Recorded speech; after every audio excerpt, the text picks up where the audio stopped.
দেরিতে হলেও পঞ্চগড়ে শীতের আমেজ শুরু হয়েছে। আজ আকস্মিকভাবে ঘন কুয়াশায় পুরো জেলা আচ্ছাদিত হয়ে পড়ে। হালকা কুয়াশা বৃষ্টি ঝরছে, এই অবস্থা ছিল সকাল 9টা পর্যন্ত। গত কয়েকদিন ধরেই ভোরের দিকে হালকা কুয়াশা থাকছে, কিন্তু আজ ভোর থেকে সকাল 9টা পর্যন্ত চারদিক ঘন কুয়াশায় ঢেকে যায়। রাস্তাঘাট ছিল জনশূন্য, গাড়ি ঘোড়া চলছিল হেডলাইট চালিয়ে। ঘন কুয়াশা হলেও ভ্যান, অটোসহ ছোট ছোট যানবাহনগুলোকে চলাচল করতে দেখা গেছে। তেঁতুলিয়া আবহাওয়া পর্যবেক্ষণ কেন্দ্রে ভারপ্রাপ্ত কর্মকর্তা মোহাম্মদ রাসেল শাহ জানিয়েছেন, সকাল 6টায় পঞ্চগড়ে তেঁতুলিয়ায় 17 ডিগ্রি সেলসিয়াস তাপমাত্রা রেকর্ড করা হয়েছে। গত কদিন ধরেই এখানে 17 থেকে 20 ডিগ্রি সেলসিয়াসের তাপমাত্রা ওঠানামা করছে। তবে দিনের বেলা সূর্যের তেজ বেড়ে যাওয়ায় তাপমাত্রাও বাড়ছে। ক্রমশ তাপমাত্রা আরও কমবে বলে জানিয়েছে আবহাওয়া পর্যবেক্ষণ কেন্দ্র। এদিকে ঘন কুয়াশার কারণে সৈয়দপুর বিমানবন্দরে বিমান ওঠানামা বন্ধ রয়েছে। কুষ্টিয়ার দৌলতপুরে ভারত সীমান্ত দিয়ে অবৈধ প্রবেশ ও মাদক চোরাকারবারি দিয়ে প্রতিহত করতে জনসচেতনতামূলক সভা করেছে বিজিবি। শুক্রবার বিকেলে সীমান্তে 40পাড়া বিওপি এলাকার চরপাড়া সরকারি প্রাথমিক বিদ্যালয়ে এই সভা অনুষ্ঠিত হয়। স্থানীয় জনসাধারণ ও গণ্যমান্য ব্যক্তিদের উপস্থিতিতে মত বিনিময় সভায় বক্তব্য রাখেন কুষ্টিয়া 47 ব্যাটালিয়ন বিজিবির অধিনায়ক লেফটেন্যান্ট কর্নেল মাহবুব মুর্শেদ রহমান। সভায় এলাকার সুধীজন ও জনপ্রতিনিধিরাও বিভিন্ন মতামত তুলে ধরেন। সাবেক প্রধান বিচারপতি মোহাম্মদ ফজলুল করিম ইন্তেকাল করেছেন। ইন্না লিল্লাহি ওয়া ইন্না ইলাইহি রাজিউন। শনিবার ভোর রাতে রাজধানীর একটি বেসরকারি হাসপাতালে তিনি মারা যান। মৃত্যুকালে তার বয়স হয়েছিল 81 বছর। তার মৃত্যুতে শোক জানিয়েছেন প্রধান বিচারপতি সৈয়দ রেফাত আহমেদ। দুপুর 1:30টায় সুপ্রিম কোর্টের ইনার গার্ডেনে ফজলুল করিমের জানাজা অনুষ্ঠিত হবে। বিচারপতি ফজলুল করিম 1943 সালে 30 সেপ্টেম্বর চট্টগ্রামের পটিয়া উপজেলার সুচক্রদণ্ডী গ্রামে জন্মগ্রহণ করেন। 1958 সালে পটিয়ার কাজিম আলী হাই স্কুল থেকে ম্যাট্রিকুলেশন এবং 1960 সালে চট্টগ্রাম কলেজ থেকে বিএ পাশ করেন।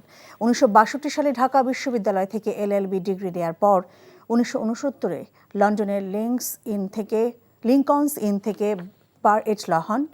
1970 সালে হাইকোর্টে এবং 1979 সালে আপিল বিভাগের আইনজীবী হিসেবে তালিকাভুক্ত হন। 1992 সালে 1 নভেম্বর তিনি হাইকোর্টের অস্থায়ী বিচারপতি হিসেবে শপথ নেন। 2 বছর পর স্থায়ী হন তিনি। 2001 সালের 15 মে তিনি আপিল বিভাগে যোগ দেন। 2010 সালের 8 ফেব্রুয়ারি তারিখে বাংলাদেশের 18তম প্রধান বিচারপতি হিসেবে শপথ গ্রহণ করেন এবং 2010 সালের 29 সেপ্টেম্বর তারিখে 67 বছর পূর্ণ হওয়ায় অবসর গ্রহণ করেন। বর্তমান সভ্যতা পরিবেশকে ধ্বংস করেছে এবং সম্পদকে কুক্ষিগত করার সভ্যতা উল্লেখ করে নতুন সভ্যতা গড়ে তোলার জন্য সকলের প্রতি আহ্বান জানিয়েছেন অন্তর্বর্তীকালীন সরকারের প্রধান উপদেষ্টা অধ্যাপক মোহাম্মদ ইউনূস।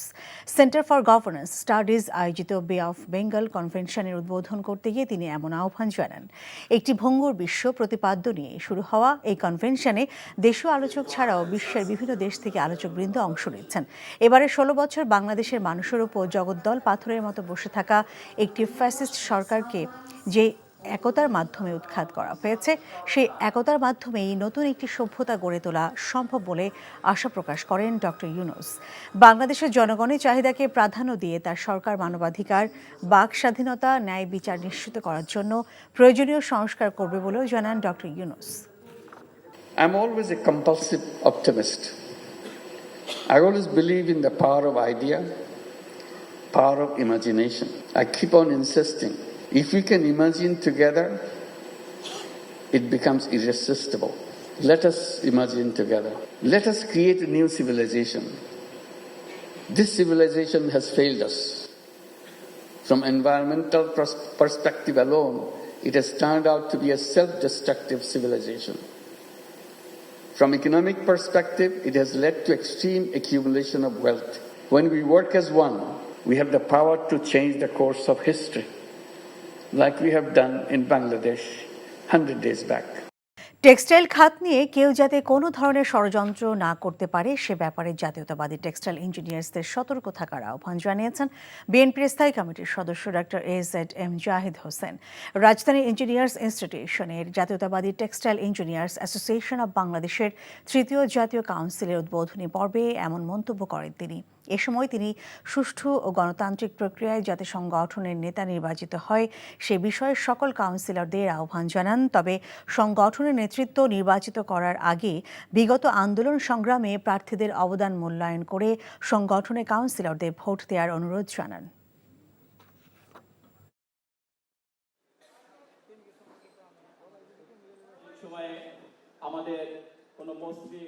বাংলাদেশি জাতীয়তাবাদের আদর্শ উদ্বুদ্ধ মানুষগুলোকে সংগঠিত করতে হবে, যাতে করে ষড়যন্ত্রকারীরা আমাদের এই শিল্পকে ধ্বংস করে দিতে চায়, এই শিল্পকে অন্য দেশে স্থানান্তর করতে চায়। এই ষড়যন্ত্র রুখে দিতে হবে।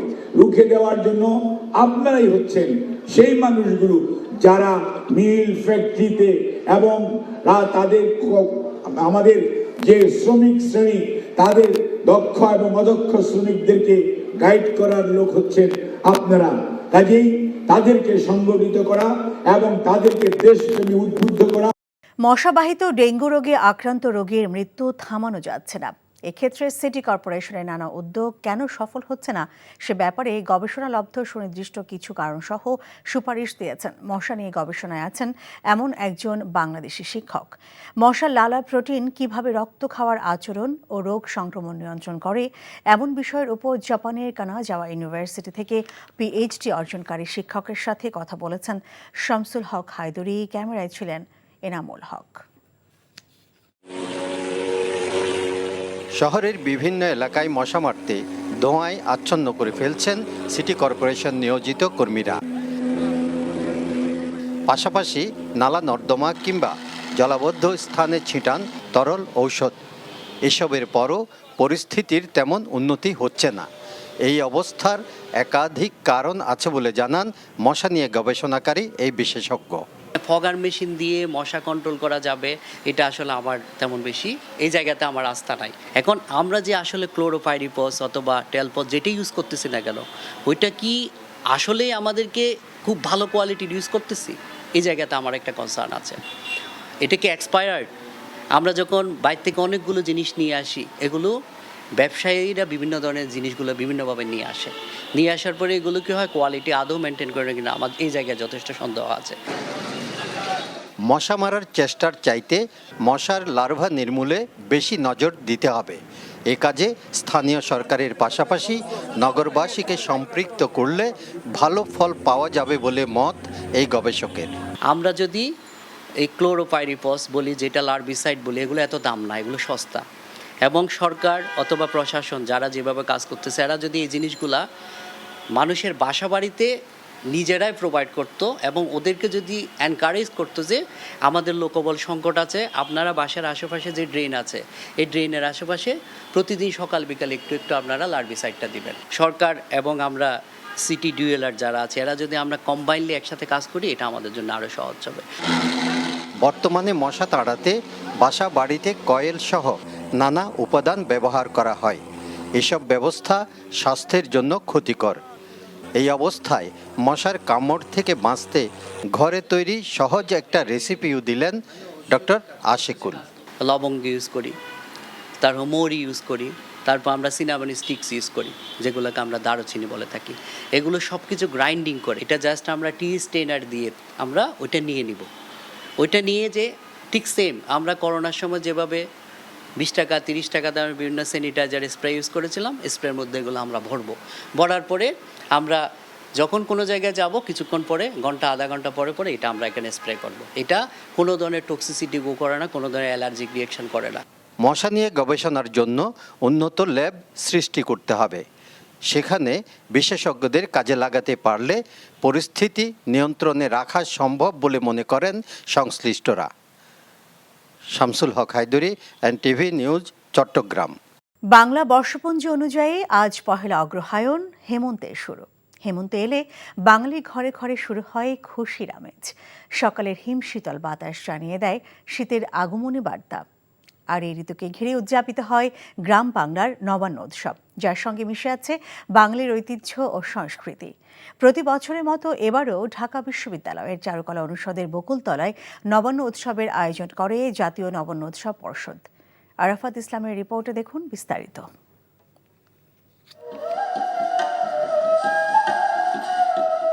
এসো মিলি সবে নবান্নের উৎসবে এই স্লোগানে বাঁশির সুরের মূর্ছনার মধ্য দিয়ে শুরু হয় উৎসব।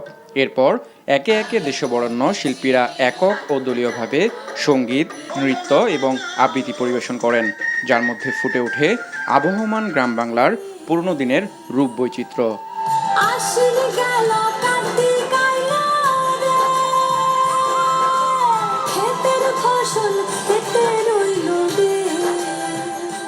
কংক্রিটের এই নগরীতে যান্ত্রিক জীবনে নবান্নের শুভক্ষণের শুভছায়া ছড়িয়ে দিতে অগ্রহায়ণের প্রথম দিনে প্রতি বছর আয়োজন করা হয় নবান্ন উৎসব।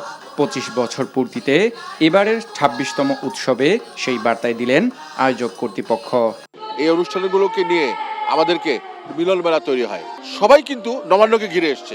এই নিয়ে আমরা চাই যে মর্মমূলে সবার কাছে বাঙালির নবান্নের বার্তা পৌঁছে যাক প্রতিটি বাঙালির ঘরে ঘরে। নবান্ন বাঙালির ঐতিহ্যবাহী উৎসব ও মাটির সঙ্গে চিরবন্ধনযুক্ত, কিন্তু শিল্পায়ন ও নগরায়নের কষাঘাতে হারিয়ে যেতে বসেছে গ্রাম বাংলার আনন্দময় সরল জীবন।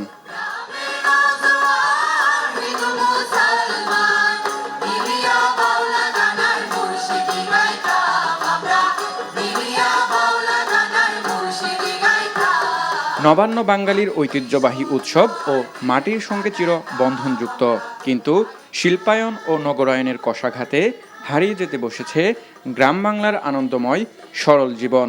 তাই আগত দর্শকদের মাঝেও ছিল এই ঐতিহ্যকে ধরে রাখার দৃঢ় প্রত্যয়।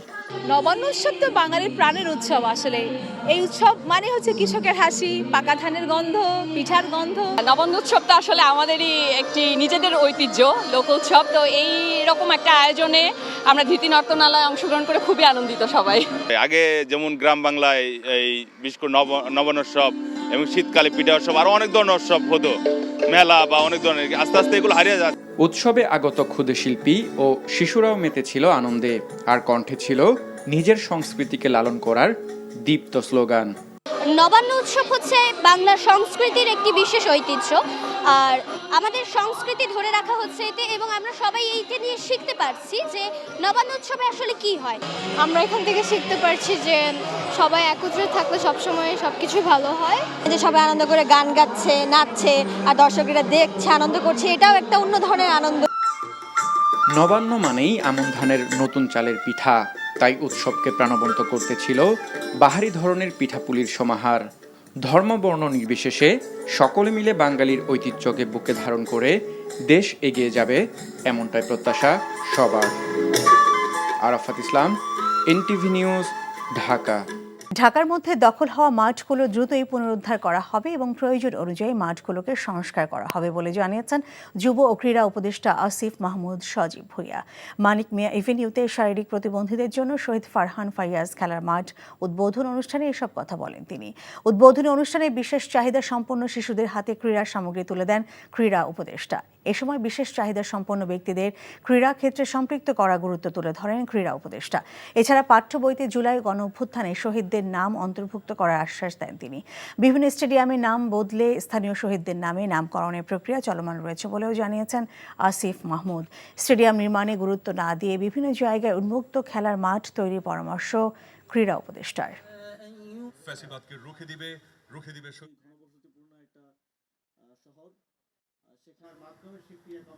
সিটি কর্পোরেশনের মাধ্যমে এই মাঠগুলো আমরা পুনরুদ্ধার করব যেগুলো দখল হয়ে গেছে, এবং বাকি মাঠগুলোকেও যথাযথ সংস্কারের মাধ্যমে খেলাধুলার উপযোগী করে গড়ে তুলব। আর শুধু স্টেডিয়াম না, স্টেডিয়ামে তো একদম অ্যাডভান্স লেভেলের খেলাধুলাটা হয়, কিন্তু আমাদের খেলোয়াড়রা তো উঠে আছে এই ছোট ছোট মাঠ থেকেই। তো এগুলো আমাদের একটা প্রায়োরিটির অংশ থাকবে। বাংলাদেশের জনগণের চাহিদাকে প্রাধান্য দিয়ে তার সরকার মানবাধিকার, বাক স্বাধীনতা, ন্যায় বিচার নিশ্চিত করার জন্য প্রয়োজনীয় সংস্কার করবে বলে জানিয়েছেন অন্তর্বর্তীকালীন সরকারের প্রধান উপদেষ্টা অধ্যাপক Mohammad Yunus. Centre for governance studies আয়োজিত বে অফ বেঙ্গল কনভেনশনের উদ্বোধনী অনুষ্ঠানে তিনি এসব জানান। বর্তমান সভ্যতা পরিবেশকে ধ্বংস করেছে এবং সম্পদকে কুক্ষিগত করার সভ্যতা উল্লেখ করে নতুন সভ্যতা গড়ে তোলার জন্য সকলের প্রতি আহ্বান জানান ডক্টর ইউনূস। নজরানা চৌধুরীর রিপোর্ট। একটি ভঙ্গুর বিশ্ব প্রতিপাদ্য নিয়ে সেন্টার ফর গভর্নেন্স স্টাডিজ বে অফ বেঙ্গল কনভেনশনের আয়োজন করেছে। রাজধানীর একটি হোটেলে 3 দিনের এই কনভেনশনের উদ্বোধন করেন প্রধান উপদেষ্টা অধ্যাপক মোহাম্মদ ইউনূস। এ সময় তিনি বলেন, 16 বছর বাংলাদেশের মানুষের উপর জগদ্দল পাথরের মতো বসে থাকা একটি ফ্যাসিস্ট সরকারকে যেই ঐক্যের মাধ্যমে উৎখাত করা হয়েছে, সেই একতা ধরে রাখা গেলে নতুন একটি সভ্যতা গড়ে তোলা সম্ভব। I'm always a compulsive optimist. I always believe in the power of idea, power of imagination.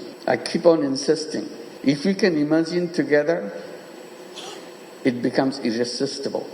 Let us imagine together. Let us create a new civilization. This civilization has failed us. From environmental perspective alone, it has turned out to be a self-destructive civilization. From economic perspective, it has led to extreme accumulation of wealth.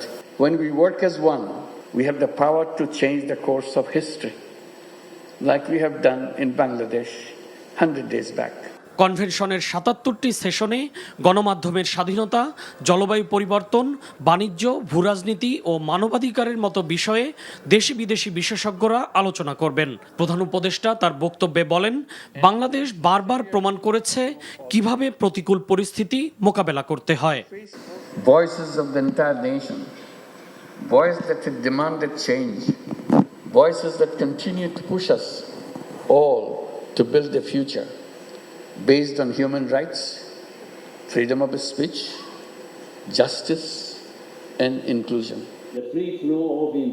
এই কনভেনশনে বিশ্বের 80টি দেশের প্রতিনিধি ও আলোচকরা অংশ নিচ্ছেন। নজরানা Chowdhury, NTV news, Dhaka. বগুড়ার ধূপচাঁচিয়ায় গৃহবধূ উম্মে সালমা হত্যার ঘটনা নতুন মোড় নিয়েছে।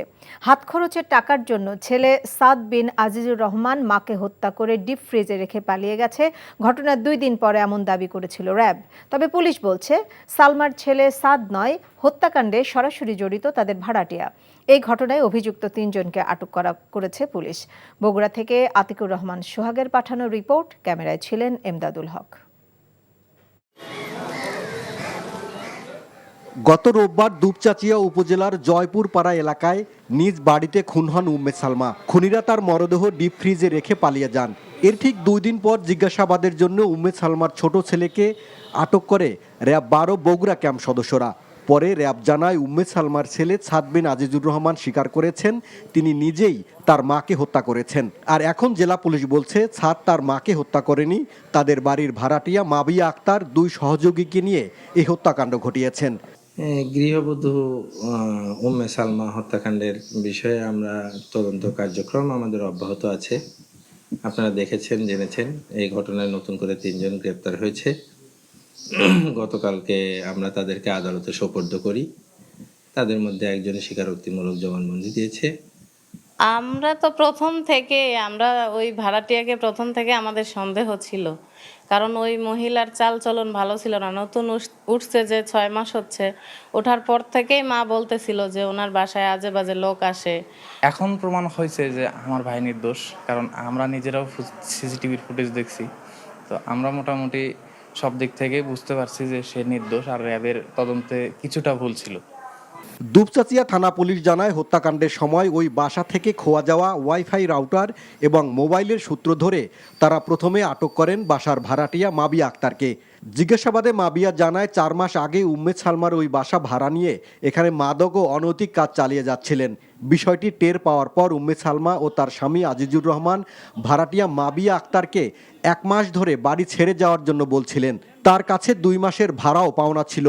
এ বিষয় নিয়ে মাবিয়া বাড়ির গৃহকর্ত্রী উম্মে সালমার উপর ক্ষুব্ধ ছিলেন।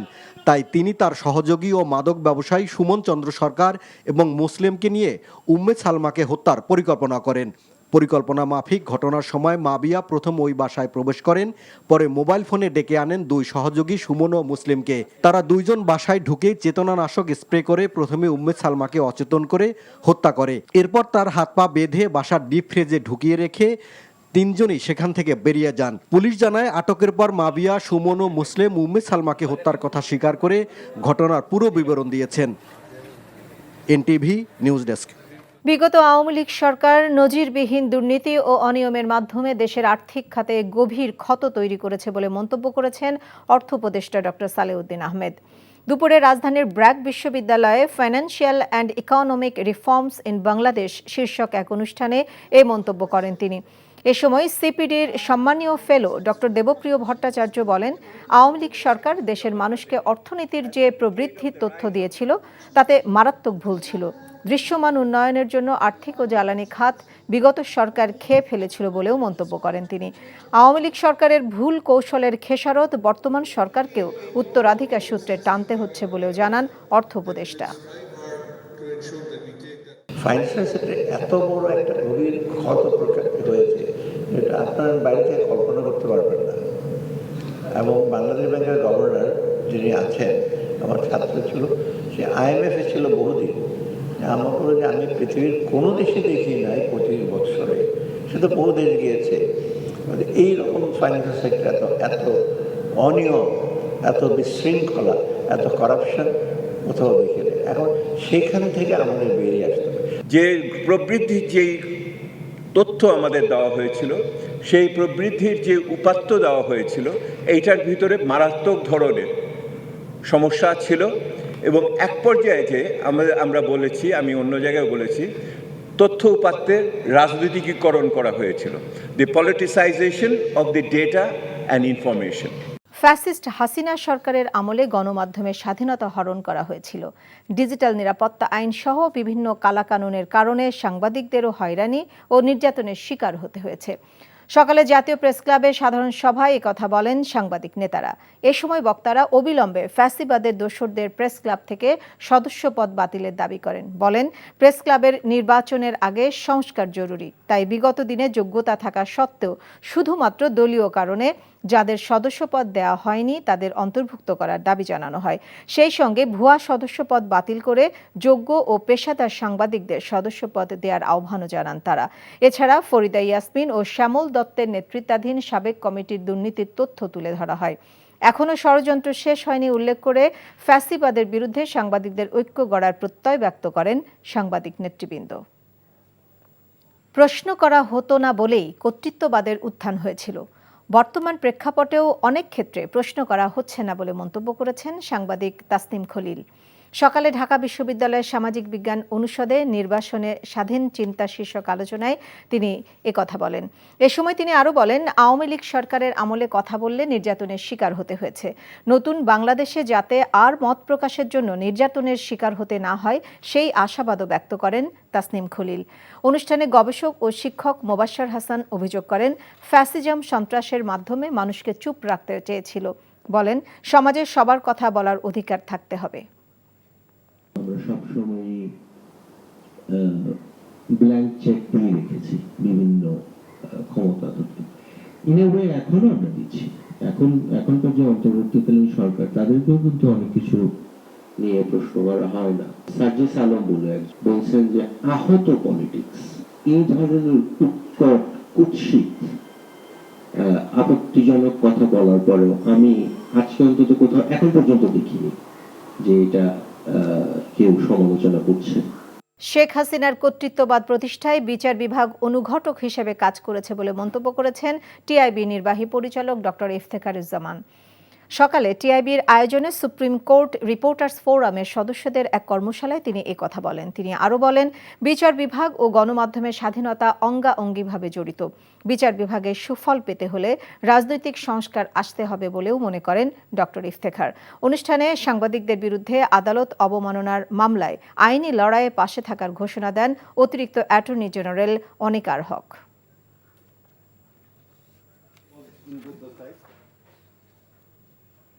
আজিমপুরে ডাকাতির সময় অপহরণের শিকার শিশু জাইফাকে উদ্ধার করেছে র্যাব। গতরাতে মোহাম্মদপুরের নবীনগর হাউজিং এলাকায় অভিযান চালিয়ে শিশুটিকে উদ্ধার করে। একই সাথে অপহরণের পরিকল্পনাকারী ফাতেমা আক্তার শাপলাকে গ্রেপ্তার করা হয়েছে।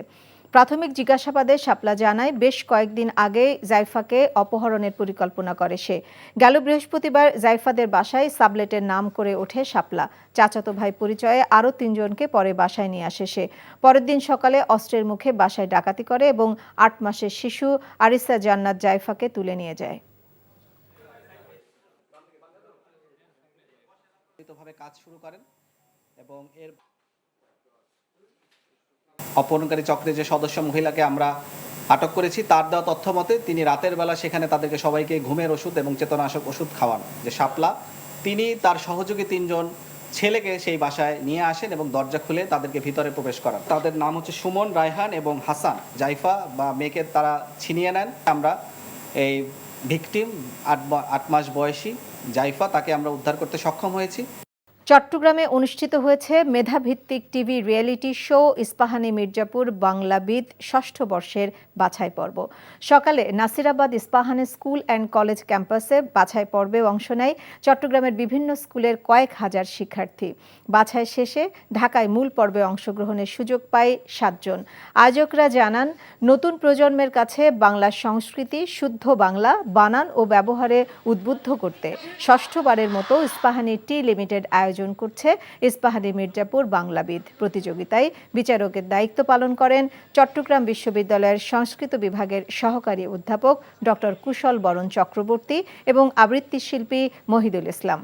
পরে নির্বাচিতদের হাতে সম্মাননার পুরস্কার তুলে দেন চট্টগ্রাম ইস্পাহানি টি লিমিটেডের উপমহাব্যবস্থাপক শাহ মঈনুদ্দিন হাসান। বিগত আওয়ামী লীগ সরকার নজিরবিহীন দুর্নীতি ও অনিয়মের মাধ্যমে দেশের আর্থিক খাতে গভীর ক্ষত তৈরি করেছে বলে মন্তব্য করেছেন অর্থোপদেষ্টা ডক্টর সালেউদ্দিন আহমেদ। দুপুরে রাজধানীর ব্র্যাক বিশ্ববিদ্যালয়ে আয়োজিত এক অনুষ্ঠানে এমন মন্তব্য করেন তিনি। এ সময় সিপিডির সম্মানীয় ফেলো ডক্টর দেবপ্রিয় ভট্টাচার্য বলেন, আওয়ামী লীগ সরকার দেশের মানুষকে অর্থনীতির যে প্রবৃদ্ধির তথ্য দিয়েছিল তাতে মারাত্মক ভুল ছিল। মহিদুল ইসলামের রিপোর্ট। বাংলাদেশে অর্থনৈতিক সংস্কার শীর্ষক এই অনুষ্ঠানে অর্থ উপদেষ্টা তার বক্তব্যে তুলে ধরেন আর্থিক খাতে বিগত আওয়ামী লীগ সরকারের ভুল নীতি গ্রহণ, অপ্রয়োজনীয় প্রকল্প হাতে নিয়ে আসা সহ নানা অনিয়মের চিত্র। আর এ কারণে দেশের অর্থনীতিতে গভীর ক্ষত তৈরি হয়েছে বলেও জানান অর্থ উপদেষ্টা। ফাইন্যান্সিয়াল সেক্টরে এত বড় একটা গভীর ক্ষত হয়েছে যেটা আপনার বাইরে থেকে কল্পনা করতে পারবেন না। পৃথিবীর কোনো দেশে দেখি নাই 25 বছরে, সে তো বহু দেশ গিয়েছে, এইরকম ফাইন্যান্সিয়াল সেক্টর এত অনিয়ম, এত বিশৃঙ্খলা, এত কারাপশন কোথাও দেখে নেই। এখন সেখান থেকে আমাদের বেরিয়ে আসতে হবে। এই ইনস্টিটিউশনগুলো মোটামুটি বেশিরভাগ ইনস্টিটিউশনই তাকে ধ্বংসের দ্বার প্রান্তে। প্রতিষ্ঠানগুলো বিশেষ করে সরকারি প্রতিষ্ঠান আর স্টেট ওন এন্টারপ্রাইজ, গভর্নেন্স ছিল না, জবাবদিহিতা ছিল না। দৃশ্যমান উন্নয়নের জন্য আর্থিক এবং জ্বালানি খাতে বিগত সরকারের সীমাহীন দুর্নীতির কথা তুলে ধরে সিপিডির সম্মানীয় ফেলো ডক্টর দেবপ্রিয় ভট্টাচার্য বলেন, অর্থনৈতিক প্রবৃদ্ধির ভুল এবং মিথ্যা তথ্য উপাত্ত জনগণের কাছে তুলে ধরত আওয়ামী লীগ। যে প্রবৃদ্ধির যেই তথ্য আমাদের দেওয়া হয়েছিল, সেই প্রবৃদ্ধির যে উপাত্ত দেওয়া হয়েছিল, এইটার ভিতরে মারাত্মক ধরনের সমস্যা ছিল এবং এক পর্যায়ে যে আমরা বলেছি, আমি অন্য জায়গায় বলেছি, তথ্য উপাত্তের রাজনৈতিকীকরণ করা হয়েছিল, the politicization of the data and information. বিগত সরকার রাজনৈতিক কারণে কিছু মানুষকে বিশেষ সুবিধা দিতে সিকিউরিটি অ্যান্ড এক্সচেঞ্জ কমিশনকে নিজেদের মতো করে সাজিয়েছিল মন্তব্য করে বর্তমান কমিশনার ফারজানা লালারুক বলেন, পুঁজিবাজারে মানুষের আস্থা সংকট তৈরি করেছিল আওয়ামী লীগ। মহিদুল ইসলাম, এনটিভি নিউজ, ঢাকা। আবু সাইদ বিপ্লবের প্রতীক, তাই জুলাই আগস্টের বিপ্লবকে কোনোভাবে বিতর্কিত করতে দেয়া হবে না বলে হুঁশিয়ারি দিলেন সার্জিস আলম। আর সমাজ কল্যাণ উপদেষ্টা শারমিন এস মুর্শিদ বলেছেন, 53 বছর অনেক অনিয়ম হয়েছে, এখন আর হতে দেয়া হবে না। রংপুরে শহীদ পরিবারের সদস্যদের অনুদানের চেক হস্তান্তরকালে তারা একথা বলেন। রংপুর থেকে AKM মইনুল হকের রিপোর্টে ছবি তুলেছেন আসাদুজ্জামান আরমান। জুলাই বিপ্লবে নিহত শহীদ পরিবারের সদস্যরা অনুদানের চেক নিতে এসে অনেকে কান্নায় ভেঙে পড়েন, অনেকে তাদের অসহায়ত্বের কথা জানান। সবকিছুর পরও তারা একটি বৈষম্যহীন বাংলাদেশ দেখার স্বপ্ন দেখেন এবং হত্যাকাণ্ডের সাথে জড়িত পতিত সরকারের সকলের কঠোর বিচার দাবি করেন। অনুদান নিতে এসেছিলেন শহীদ আবু সাইদের মা মনোয়ারা বেগম, সাংবাদিক তাহির জামানের মা শামসিয়ারা জামান সহ অনেকের মা, বাবা কিংবা বিধবা স্ত্রী। এসেছিলেন কয়েকজন শহীদের শিশু সহ নানা বয়সী সন্তানেরা। ছেলের লাশ বাবার কাঁধে যেমন, যত কষ্ট এর থেকে যন্ত্রণাময় আর সারা বাংলাদেশে হয় না, সারা বিশ্বে হয় না। এই কষ্ট নিয়ে আমরা বেঁচে আছি। বৈষম্যহীন একটি স্বাধীন বাংলাদেশ, সেটা যদি প্রতিষ্ঠিত করতে পারে এই তত্ত্বাবধায়ক অন্তর্বর্তীকালীন সরকার, তাহলে আমার ছেলের সহ সকল শহীদের আত্মা শান্তি পাবে। অনুষ্ঠানে যোগ দিয়েছিলেন সরকারের দুজন উপদেষ্টা। তারা জুলাই বিপ্লবের স্মৃতিচারণ করে শহীদ আবু সাইদ সহ সকলের আত্মত্যাগের কথা উচ্চারণ করলেন। যারা ভাবছেন আমরা আবু সাইদের গল্প বলছি বলে অন্যদেরকে ভুলে যাচ্ছি, ভুল ভাবছেন। আমরা তা করছি না। আবু সাইদ একটা সিম্বল হতে পারে, কিন্তু সে সকলকে প্রতিনিধিত্ব করছে। রংপুরকে আমরা নারী আন্দোলন যারা করি, আমরা বেগম রোকেয়ার জন্য অনেক বেশি চিনি, কিন্তু এখন আবু সাইদ সারা বিশ্বে বাংলাদেশকে পরিচিত করিয়ে দিয়েছে সাহসের প্রতীক হয়ে। এ ফাউন্ডেশন শহীদ পরিবার ও আহতদের জন্য নিরবিচ্ছিন্নভাবে কাজ করে যাবেন, এমনটা জানালেন সার্জিস আলম। আমাদের এই প্রসেস যেহেতু শুরু হয়েছে, খুব দ্রুততম সময়ের মধ্যে আমরা আমাদের প্রত্যেক শহীদ পরিবারের কাছে পৌঁছে যাব। আমরা আমাদের প্রত্যেক আহত ভাইয়ের জন্য, আহত বোনের জন্য যেই সুযোগ সুবিধার প্রয়োজন হয়, আমরা আমাদের জায়গা থেকে সর্বোচ্চ চেষ্টা করব। যারা গণ অভ্যুত্থানের বিপক্ষে ছিল কিন্তু আহত হয়েছে, তারা যেন কোনোভাবে ঢুকে পড়তে না পারে, সেজন্য সতর্কভাবে ভেরিফিকেশন চলছে, এমনটা জানালেন স্নিগ্ধ। সর্বোচ্চ চেষ্টা করছি যে শুধুমাত্র তারাই যাতে এই লিস্টে অন্তর্ভুক্ত হতে পারে যারা এই গণ অভ্যুত্থানের পক্ষে থেকে আহত হয়েছে বা শহীদ হয়েছে। জুলাই বিপ্লবে আত্মাহুতি দেয়া শহীদদের যথাযথ সম্মান নিশ্চিত করা, পঙ্গু আহতদের চিকিৎসা সহ পুনর্বাসন করা হোক, এমন প্রত্যাশার কথা জানালেন অনুষ্ঠানে উপস্থিত স্বজনেরা। AKM Moinul Haque, NTV news, Rangpur. বন্ধ চিনিকলগুলো যত দ্রুত সম্ভব চালু করা হবে বলে জানিয়েছেন শিল্প উপদেষ্টা আদিলুর রহমান খান। সকালে দিনাজপুরের শেতাবগঞ্জ চিনিকল পরিদর্শনে এসব কথা বলেন তিনি। আমরা এর আগে 120 কোটি টাকা বরাদ্দ করেছিলাম, এখন আরও 100 কোটি টাকা বরাদ্দ হচ্ছে। আমরা চেষ্টা করছি যেন বন্ধ চিনিকলগুলো একটার পর একটা আস্তে আস্তে চালু হয়। এর মধ্যে টাস্ক ফোর্স করা হয়েছে, আপনারা জানেন, যার মধ্যে আখ চাষিদের প্রতিনিধিরাও আছেন, যারা আখ চাষ নিয়ে কাজ করেন তারাও আছেন। আমরা চেষ্টা করছি কাজগুলি একটার পর একটা করতে। সাভারে পরিবেশ দূষণ করে অবৈধভাবে ট্যানারি বর্জ্য পুড়িয়ে মাছ ও মুরগির খাদ্য তৈরির কারখানায় অভিযান পরিচালনা করেছে উপজেলা প্রশাসন। দুপুরে উপজেলার তেঁতুলছড়া ইউনিয়নের হলমার্কের ভেতরে ওই কারখানায় অভিযান পরিচালনা করা হয়। সাভার উপজেলা নির্বাহী কর্মকর্তা আবু বক্কর সরকারের নির্দেশে এই অভিযান পরিচালনার নেতৃত্ব দেন উপজেলা সহকারী কমিশনার ভূমি ও নির্বাহী ম্যাজিস্ট্রেট SM রাসেল ইসলাম নূর। জাতীয় বিপ্লব ও সংহতি দিবস উপলক্ষে বিএনপির যুগ্ম মহাসচিব ব্যারিস্টার মাহবুব উদ্দিন খোকনের নেতৃত্বে নোয়াখালীতে র্যালি ও আলোচনা সভা অনুষ্ঠিত হয়েছে। সকালে একটি র্যালি সোনাইমুড়ি কলেজ প্রাঙ্গণ থেকে শুরু হয়ে সোনাইমুড়ি বাজার প্রদক্ষিণ শেষে আবার বাইপাস চত্বরে এসে শেষ হয়। পরে অনুষ্ঠিত সমাবেশে প্রধান অতিথি ছিলেন বিএনপির যুগ্ম মহাসচিব ব্যারিস্টার মাহবুব উদ্দিন খোকন। বাগেরহাটের রামপালে জাতীয়তাবাদী মহিলা দলের সমাবেশ অনুষ্ঠিত হয়েছে। বাগেরহাটের রামপাল উপজেলার গৌরমভার খানজাহান আলী মাধ্যমিক বিদ্যালয় মাঠে অনুষ্ঠিত সমাবেশে প্রধান অতিথি ছিলেন বাগেরহাট জেলা বিএনপির যুগ্ম আহ্বায়ক লায়ন ডক্টর শেখ ফরিদুল ইসলাম। এ সময় তিনি বলেন, তারেক রহমানের নেতৃত্বে আগামীতে রাষ্ট্র গঠন হলে সেখানে নারী পুরুষের কোনো বৈষম্য থাকবে না। নোয়াখালীতে ইবনে সিনা হাসপাতাল ও ডায়াগনস্টিক সেন্টারের 25তম শাখার উদ্বোধন করা হয়েছে। সকালে মাইজদি হাসপাতাল রোডে এই শাখার উদ্বোধন করেন ইবনে সিনা ট্রাস্টের চেয়ারম্যান অধ্যাপক আবু নাসের মোহাম্মদ আবু জাহের। এ উপলক্ষে ডিসেম্বর মাস জুড়ে কর্তৃপক্ষ সকল ধরনের চিকিৎসার জন্য 35% ছাড় ঘোষণা করেন। সুনামগঞ্জে দুদিনব্যাপী বাউল উৎসব শুরু হয়েছে।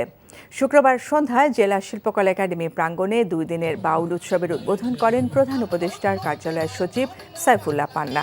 বিশিষ্ট সঙ্গীত শিল্পী প্রয়াত পাগল হাসান স্মরণে এই উৎসবের আয়োজন করে সুনামগঞ্জ জেলা শিল্পকলা একাডেমি। প্রথম দিনের উৎসবে বাউল সঙ্গীত পরিবেশন করেন বাউল শিল্পীরা। Chief Advisor Dr. Mohammad Yunus hopes to turn Bangladesh into a nation of justice, human rights and freedom of speech. They witnessed a historic political changeover just 100 days ago. Future Bangladesh will be based on justice, human rights and freedom of speech, he said while speaking at an international conference organized by the private think tank Center for Governance Studies. The chief advisor said economic disparity, social injustice and growing threats of climate change all are big challenges on the pathway. Powerful in creativity. I'm always a compulsive optimist. I always believe in the power of idea, power of imagination. I keep on insisting, if we can imagine together, it becomes irresistible. Let us imagine together. Let us create a new civilization. This civilization has failed us. From environmental perspective alone, it has turned out to be a self-destructive civilization. From economic perspective, it has led to extreme accumulation of wealth. When we work as one, we have the power to change the course of history, like we have done in Bangladesh 100 days back. Voices of the entire nation, voices that have demanded change, voices that continue to push us all to build a future based on human rights, freedom of speech, justice, and inclusion. Finance advisor Dr. Salahuddin Ahmed has said Bangladesh is not in financial crisis, but there are some political and economic challenges due to the internal and external factors. He made the remarks while addressing a policy dialogue on financial and economic reforms in Bangladesh in Dhaka today. Bragg Business School of the Bragg University organized the seminar on its campus in Mirubadda in the city. The event was addressed by CPD Distinguished Fellow Dr. Debopriyo Bhattacharya, Commissioner of Bangladesh Securities Exchange Commission Farzana Lala Ruk, among others. Salahuddin said most of the institutions, especially the state-owned companies, have been on the brink of collapse. There was no governance and the accountability there. He said the government has been working to bring down inflation and create a market stability by taking different measures like waiving import duties.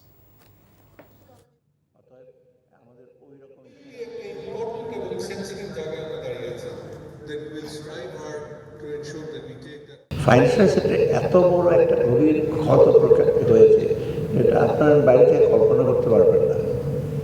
এবং বাংলাদেশ ব্যাংকের governor যিনি আছেন আমার ছাত্র ছিল, সে IMF এ ছিল বহুদিন। আমার বলে যে আমি পৃথিবীর কোনো দেশে দেখি নাই 25 বছরে, সে তো বহু দেশ গিয়েছে। এইরকম ফাইন্যান্সিয়াল সেক্টর এত অনিয়ম, এত বিশৃঙ্খলা, এত করাপশন কোথাও দেখে নেই। এখন সেখান থেকে আমাদের বেরিয়ে আসতে হবে। যে প্রবৃদ্ধির যেই তথ্য আমাদের দেওয়া হয়েছিল, সেই প্রবৃদ্ধির যে উপাত্ত দেওয়া হয়েছিল, এইটার ভিতরে মারাত্মক ধরনের সমস্যা ছিল এবং এক পর্যায়ে যে আমরা বলেছি, আমি অন্য জায়গায় বলেছি, তথ্য উপাত্তের রাজনৈতিকীকরণ করা হয়েছিল, the politicization of the data and information. Transparency International Bangladesh Executive Director Dr. Iftekharuzzaman has said that the judiciary has played a facilitating role in establishing Sheikh Hasina's authoritarian rule. He also criticized the section of the media for aiding in the entrenchment of such governance. Dr. Iftekhar made the remarks while inaugurating a training workshop in investigative journalism related to legal affairs at the Midas Center in Dhaka. The workshop was jointly organized by TIB and the Supreme Court Reporters Forum. The judiciary and media's independence are intrinsically linked, he emphasized on this matter. To reap the benefits of functional judiciary, political reforms are imperative. Journalists can play a significant role in driving this change. Rapid Action Battalion stood today by its previous statement over the involvement of the son in the gruesome killing of Salma in Bogra, saying the information was shared based on the confession he made following his detention. The son, named Saad bin Aziz Rahman, confessed to his involvement in the brutal murder in the presence of his relatives, including his father, said Lieutenant Colonel M.D. Munim Ferdos, director of RAB's Legal and Media Wing, during a briefing at the Forces Media Center in the capital's Karan Bazaar. The police and RAB investigations may pan out differently and take different turns in this regard. However, if any negligence from any RAB officials is found during the investigation, they will be held accountable, he added. Yesterday, in a twist, police said 50-year-old Salma was murdered in her house in the Joypirpara area in Bogura's Dupachachia Upazila around noon on 10th November by one of her tenants, contradicting the earlier statement by RAB that accused her son of the murder. Police said Mabia Begum, a tenant at the Salma's house, killed her with the help of two of her cohorts. The police statement threw doubt over the RAB statement issued on 12 November that said Salma's son Saad had killed her and confessed to the killings after he was taken into custody. Youth and Sports Advisor Asif Mahmood has inaugurated the Shahid Farhan Fayyaz Playground for the physically challenged on the western side of the National Parliament building today. During the inauguration ceremony, the advisor paid tribute to the martyrs of the July uprising, saying the sacrifice and blood of those who were martyred can never be fully repaid. However, they are striving to honor their memory as much as possible. বঙ্গোপসাগরকে কেন্দ্র করে বাংলাদেশ ছাড়াও ভারত, যুক্তরাষ্ট্র এবং চীনের আলাদা স্বার্থ রয়েছে বলে মন্তব্য করেছেন অন্তর্বর্তী সরকারের পররাষ্ট্র উপদেষ্টা মোহাম্মদ তৌহিদ হোসেন। সকালে রাজধানীর একটি হোটেলে সেন্টার ফর গভর্নেন্স স্টাডিজ আয়োজিত বে অফ বেঙ্গল কনভারসেশনে তিনি কথা বলেন। তৌহিদ হোসেন আরও বলেন, রোহিঙ্গা ইস্যু সমাধানে প্রতিবেশীদের কাছ থেকে আশানুরূপ সমর্থন পায়নি বাংলাদেশ। গত ৮ বছরে এই সংকট নিরসনে বড় প্রতিবেশীর কাছ থেকে সহযোগিতার প্রত্যাশার চেয়ে কম। তিনি বলেন, প্রতিবেশীদের স্বার্থ আছে বলেই বাংলাদেশের পাশে এসে সমস্যার সমাধান তারা করেননি। রোহিঙ্গা সমস্যা শুধু বাংলাদেশের জন্যই হুমকি হয়ে থাকবে না, তা অন্যখানেও ছড়িয়ে পড়বে বলেও মন্তব্য করেন উপদেষ্টা। I believe, apart from Bangladesh, in the Bay of Bengal, which are the US, China, and India. Each have their own interests. The US has the Indo-Pacific strategy, and Bay of Bengal is an extremely important part of the Indian Ocean. That way, it is important for the US. সবাই নির্ভয়ে vote দিতে চায়, এমন মন্তব্য করে বিএনপির ভারপ্রাপ্ত chairman Tarique Rahman বলেছেন, সাধারণ মানুষ যদি মনে করে অন্তর্বর্তীকালীন সরকার ভোটাধিকার প্রতিষ্ঠার জন্য কাজ করছে, তখনই সরকারের সাথে জনগণের সম্পর্ক সুদৃঢ় হবে। তিনি বলেছেন, কিছু কিছু সিদ্ধান্ত জন আকাঙ্ক্ষাকে উপেক্ষা করে সরকার চাপিয়ে দিচ্ছে। ইঞ্জিনিয়ার্স ইনস্টিটিউশনে পেশাজীবী সংগঠন জেটেবের কাউন্সিলে এসব কথা বলেন তিনি। ইফতেখার রেজাকে সাথে নিয়ে ইমরুল আহসানের রিপোর্ট। পেশাজীবীদের অন্যতম বড় সংগঠন জাতীয়তাবাদী textile engineers association of Bangladesh জেটেবের ৩য় সম্মেলনে সারা দেশ থেকে সংগঠনের নেতাকর্মীরা হাজির হন ঢাকায়। প্রত্যক্ষ ভোটে নির্বাচন করা হয় জেটেবের নতুন কমিটি।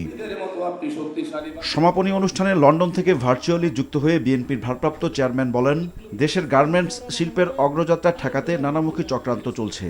বিএনপির ৩১ দফা সমৃদ্ধ বাংলাদেশ গড়ার সনদ দাবি করে তিনি বলেন, ক্ষমতায় গেলে রপ্তানি পণ্যের বাজার সম্প্রসারণে উদ্যোগ নেওয়া হবে। ভোটের দিনক্ষণ নিয়ে সুনির্দিষ্ট দাবি না তুললেও তারেক রহমান বলেন, নির্বাচন নিয়ে অস্পষ্টতা থাকলে জনগণের অনাস্থা তৈরি হবে অন্তর্বর্তী সরকারের প্রতি। ভোট প্রয়োগের যে অধিকার প্রয়োগ করার সুযোগ যদি না পায় জনগণ, রাষ্ট্রের সঙ্গে কিন্তু নাগরিকদের যে একটা সম্পর্ক, অংশীদারিত্ব, সেই সম্পর্কটা কিন্তু সৃষ্টি হয় না। আমরা দেখেছি ইতিমধ্যেই অন্তর্বর্তীকালীন সরকার নির্বাচন কমিশনকে পুনর্গঠনের উদ্যোগ নিয়েছে। জনগণ আশা করছে যে ইনশাল্লাহ জনগণ একটা নিরপেক্ষ স্বচ্ছ পরিবেশে নির্ভয় জনগণ ভোট দিতে সক্ষম হবে। জনগণ নির্বাচিত করার সুযোগ পাবে তাদের প্রতিনিধিদেরকে। জনগণ যখন বুঝবে যে হ্যাঁ, সত্যিকারভাবে তাদের ভোটের অধিকার প্রতিষ্ঠার জন্য এই অন্তর্বর্তীকালীন সরকার কাজ করছে, স্বাভাবিকভাবেই তাদের সাথে জনগণের সম্পর্কটা দৃঢ় হবে। তারেক রহমান বলেন, 15 বছরের জঞ্জাল রাতারাতি দূর করা যাবে না, তবে 3 মাস পর অন্তর্বর্তীকালীন সরকারের সফলতা ব্যর্থতা নিয়ে প্রশ্ন ওঠা অস্বাভাবিক নয়। অন্তর্বর্তীকালীন সরকারের কিছু কিছু সিদ্ধান্ত মনে হয় তারা জন আকাঙ্ক্ষার, জনগণের যে আকাঙ্ক্ষা সেটার প্রতি ভ্রুক্ষেপ করতে বোধহয় চাইছে না, বরং তারা যেটা ভালো মনে করছে সেটাই তারা হয়তো চাপিয়ে দিতে চাইছে। রাষ্ট্র মেরামতের কর্মযজ্ঞ সম্পাদন করতে গিয়ে অগ্রাধিকারের সেটিং যদি ভুল হয়, অর্থাৎ কোনটা প্রায়োরিটি দিবেন ওনারা, সেটা যদি ভুল হয়, তাহলে কিন্তু জনগণের কাছে সরকারের অদক্ষতা হিসাবেই কিন্তু এটি বিবেচিত হবে।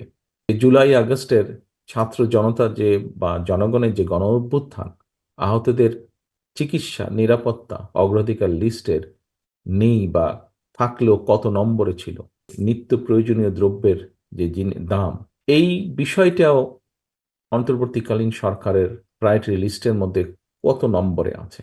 প্রয়োজনীয় সংস্কার শেষ করে দ্রুত নির্বাচন দেওয়ার দাবি জানান বিএনপির মহাসচিব। নির্বাচন কেন্দ্রিক যে সমস্ত সংস্কারগুলো আছে সেই সংস্কারগুলো দ্রুত সম্পন্ন করতে হবে এবং আশা করব যে আমাদের নির্বাচন ব্যবস্থা, আমাদের প্রশাসন, নির্বাচন কেন্দ্রিক প্রশাসন, আইন শৃঙ্খলার ব্যবস্থা, বিচার ব্যবস্থা, এগুলোর সংস্কারগুলো করেই আমাদেরকে অতি দ্রুত আমাদের নির্বাচনে যাওয়াটাই হবে এই দেশের মানুষের জন্য সবচেয়ে কল্যাণ। ফেসিবাদের দোসররা যাতে চক্রান্তের সুযোগ না পায় সে ব্যাপারে সতর্ক থাকার আহ্বানও জানিয়েছে BNP. Imrul Ahsan, NTV news, Dhaka. সংবিধান পুনর্লিখন নয়, রাজনৈতিক ঐক্যমত্যের ভিত্তিতে সংশোধন করা দরকার বলে মনে করেন সাবেক বিচারপতি, সিনিয়র আইনজীবী ও বিশিষ্ট নাগরিকরা। সকালে জাতীয় প্রেস ক্লাবে আয়োজিত সেমিনারে বক্তারা এসব কথা বলেন।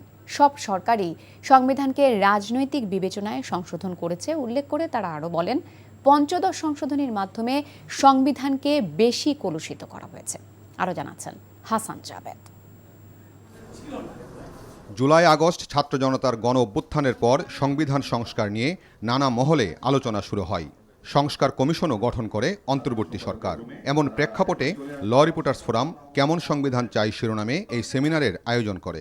এতে সংবিধানের খসড়া প্রস্তাবনা উপস্থাপন করেন দৈনিক ইত্তেফাকের নির্বাহী সম্পাদক সালেউদ্দিন। গণ অভ্যুত্থান সহ বিভিন্ন গণতান্ত্রিক আন্দোলন সময়ের মাধ্যমে প্রস্তাবনার উপর রাখা বক্তব্যে বক্তারা বলেন, 17 বার সংবিধান সংশোধন করা হয়েছে দলীয় ও রাজনৈতিক বিবেচনায়। গণতন্ত্র এবং ভোটাধিকারও হরণ করা হয়েছে।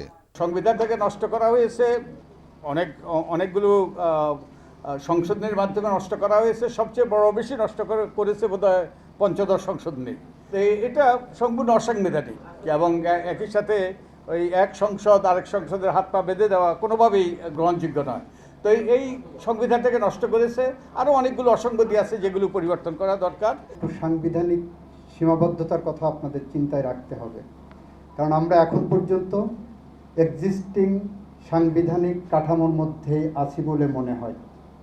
সেই কারণে আর্টিকেল 93 দিকে যদি একটু তাকান, তাহলে এই প্রস্তাবনাগুলো এই সরকারের জায়গা থেকে সংবিধান সংশোধনের কোনো উদ্যোগ বা প্রস্তাবনা নিতে পারবেন কিনা সেই জায়গাটা আপনাদের ভেবে দেখা দরকার। সংবিধানে তত্ত্বাবধায়ক সরকার ব্যবস্থা অন্তর্ভুক্ত, 70 অনুচ্ছেদ বাতিল, সংরক্ষিত নারী আসনে সরাসরি নির্বাচনের ব্যবস্থা করা এবং স্থানীয় সরকার নির্বাচন দলীয় প্রতীকে না করার সুপারিশ করেন আইনজীবী ও নাগরিক সমাজের প্রতিনিধিরা। যারা জীবন দিল তাদের যে চিন্তা ভাবনা, এগুলাকে তাদের যে চাওয়া পাওয়া, এগুলাকে অ্যাকোমোডেট করে একটা সংলাপ সৃষ্টি করা এবং এই সংলাপের ভিত্তিতে একটা রাজনৈতিক সমঝোতা করা এবং সেই সমঝোতা অনুযায়ী ইলেকশন করা এবং ইলেকশন করে যারা আসবে তারা এদের প্রত্যেকটা কাজটাকে অনুমোদন করবে। পুনর্লিখন এই সময় আদৌ সম্ভব কিনা আমি ওনার সাথে একমত যে আদৌ সম্ভব না, সেই প্রক্রিয়াও নাই আমাদের সংবিধানের মধ্যে। রাজনৈতিক ঐক্যমতের ভিত্তিতে যদি কোনো প্রস্তাবনা আসে সেটাও মিনিমাম কোর, মানে ন্যূনতম কিছু বিষয় যদি কনসেনসাস আনা যায়। সব বিষয় নিয়ে তো আর কনসেনসাস এত সহজে হবে না, সেটার জন্য গণতান্ত্রিক প্রক্রিয়া দরকার হবে। সেমিনারে বক্তারা ন্যায় বিচার নিশ্চিত করতে বিচারপতি নিয়োগে নীতিমালা তৈরি এবং যারা বিচারপতি হবেন তাদের যেন কোনো রাজনৈতিক পরিচয় না থাকে সেদিকে গুরুত্ব দেওয়ার আহ্বান জানান। বিচারপতি নিয়োগের ক্ষেত্রে অত্যন্ত সাবধানতা থাকা দরকার, যাতে করে সরকার যা চায় তাদের ইশারায় যেন না চলে। Hasan Javed, NTV news, Dhaka. যুক্তরাজ্যের Indo Pacific under secretary Catherine West বলেছেন, বাংলাদেশের জনগণের জন্য আরও সমৃদ্ধ ও গণতান্ত্রিক ভবিষ্যৎ গড়ে তোলার জন্য অন্তর্বর্তী সরকারের কাজকে সমর্থন করে যুক্তরাজ্য। শনিবার ঢাকায় এসে একথা বলেন তিনি। যুক্তরাজ্য দূতাবাসের বিজ্ঞপ্তিতে এই তথ্য জানানো হয়েছে। ক্যাথরিন বলেন, অন্তর্বর্তী সরকারের কাজ এবং বাংলাদেশে একটি অন্তর্ভুক্তিমূলক গণতান্ত্রিক ভবিষ্যতের পথ তৈরির জন্য যুক্তরাজ্য তার সমর্থন দিয়ে আসছে। রোহিঙ্গা শরণার্থীদের এবং বাংলাদেশি সম্প্রদায়গুলোকে সমর্থন করার জন্য যুক্তরাজ্যের নতুন তহবিল ঘোষণার কথাও উল্লেখ করেন তিনি। পারস্পরিকভাবে বাণিজ্য বিনিয়োগ বাড়াতে ব্যবসায়ী নেতাদের সঙ্গে দেখা করবেন under secretary Catherine West. Mostofa Sarwar ফারুকীকে উপদেষ্টা নিয়োগ করায় অন্তর্বর্তীকালীন সরকারের সমালোচনা করেছেন জুলাই শহীদ স্মৃতি ফাউন্ডেশনের সাধারণ সম্পাদক সার্জিস আলম। রংপুরে শহীদ পরিবারের সদস্যদের হাতে অনুদানের চেক হস্তান্তরকালে একথা বলেন তিনি। এই ফারুকী কোন সময় বিগত এই ৩৬ জুলাই কোন সময় সরাসরি সরকারের বিপক্ষে গিয়ে এই ছাত্র জনতার অভ্যুত্থানে যারা অংশগ্রহণ করেছে তাদের পক্ষে অবস্থান নিয়েছিল? কখনোই নয়। তিনি তার সময় পুরো সময় ক্ষমতার কাছাকাছি থাকার জন্য যেভাবে তার মতো করে তোষামোদি করা দরকার সেভাবে করেছে। হতে পারে একটা লাইন লিখে, হতে পারে একটা ছবি তুলে। এই ফারুকীরা কিভাবে এই উপদেষ্টা পরিষদে আসে? আমাদের জায়গা থেকে আমরা সেদিনই স্পষ্ট করে বিরোধিতা জানিয়েছি এবং আমরা আমাদের জায়গা থেকে বলি, এরকম নীরব থাকা, কঠিন সময় নিজের গা বাঁচিয়ে চলা লোকদেরকে আমরা উপদেষ্টা পরিষদে দেখতে চাই না। বিএনপির জাতীয় নির্বাহী কমিটির সদস্য রুহুল কুদ্দুস তালুকদার দুলু বলেছেন, ৫ আগস্টের পর তারেক রহমান তার যোগ্যতা, অভিজ্ঞতা ও দক্ষতা দিয়ে প্রমাণ করেছেন তিনি আগামী দিনে বাংলাদেশের প্রধানমন্ত্রী হবেন। বিকেলে নাটোরের নলডাঙ্গা উপজেলার মাধনগড় ডিগ্রি কলেজ মাঠে মাধনগড় ইউনিয়ন বিএনপি আয়োজিত সমাবেশে একথা বলেন।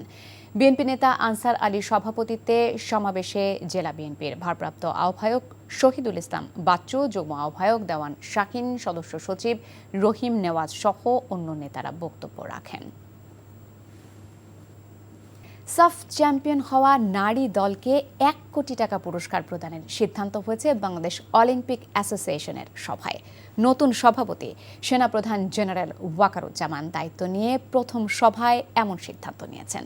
সভা শেষে বিওএর সহ সভাপতি শেখ বশির আহমেদ মামুন জানিয়েছেন, সাফ চ্যাম্পিয়ন নারী দলকে বাংলাদেশ অলিম্পিক অ্যাসোসিয়েশন ও সেনাবাহিনীর পক্ষ থেকে যৌথভাবে সংবর্ধনা প্রদান করা হবে।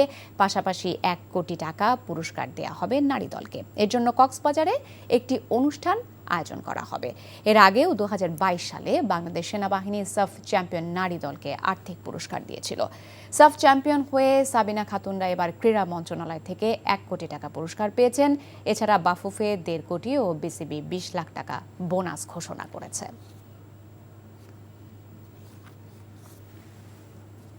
গ্লোবাল টি-20 টুর্নামেন্ট স্থানীয় ক্রিকেটারদের জন্য বড় প্ল্যাটফর্ম উল্লেখ করেছেন বাংলাদেশ থেকে প্রতিনিধিত্ব করতে চলা বিপিএল-এর দল রংপুর রাইডার্সের অধিনায়ক নুরুল হাসান সোহান। চলতি মাসে ওয়েস্ট ইন্ডিজের মাটিতে আয়োজন হবে এই টুর্নামেন্ট। মিরপুরে এ নিয়ে সংবাদ সম্মেলনের আয়োজন করে ফ্র্যাঞ্চাইজিটি, যেখানে উপস্থিত ছিলেন বিসিবি পরিচালক নাজমুল আবেদিন ফাহিম। ৫ দেশ থেকে অংশগ্রহণ করছে ৫টি দল। স্বাগতিক গায়ানা আমাজন ওয়ারিয়ার্স এবং রংপুর রাইডার্সের সঙ্গে অংশ নেবে পাকিস্তানের লাহোর কালান্দার্স, ইংল্যান্ডের হ্যাম্পশায়ার হকস এবং অস্ট্রেলিয়ার ভিক্টোরিয়া দল। আগামী ২৬ নভেম্বর থেকে ৭ ডিসেম্বর পর্যন্ত গায়ানায় হতে যাচ্ছে সুপার লিগ। সোহানের নেতৃত্বে রংপুর স্কোয়াডের ৯ জন স্থানীয় ক্রিকেটার আলাদা গ্রুপে ভাগ হয়ে সোমবার দেশ ছাড়বেন। তার মতে গ্লোবাল সুপার লিগ শেখার বড় মঞ্চ। রংপুরের জন্য টুর্নামেন্ট হবে বেশ চ্যালেঞ্জিং।